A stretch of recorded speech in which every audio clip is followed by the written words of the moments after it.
How to turn off your microphone for specific apps on your iPhone? Well, that's exactly what I'm going to show you in this video. But before that, please make sure you subscribe to the channel. It helps out a lot. With that being said, let me show you how it's done.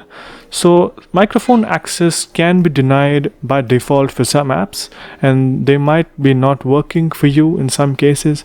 But if you want to manually make sure that all the microphone access is granted to a specific app, or you want them turned on or turned off, well, first up you have to go to settings, and in settings you have to go to the privacy section, and in privacy you can see this is microphone option, and in microphone you can see that currently for my iPhone 2 apps have access to the microphone, but if I want to turn it off, all I have to do is uncheck them, and that's it. These apps will now no longer have permission to use my microphone.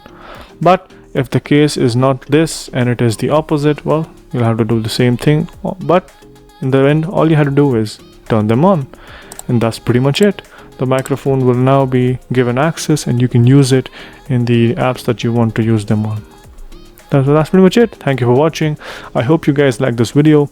If you did, please make sure you subscribe to the channel, like the video, and also comment down below on what next videos we should make. Thank you for watching.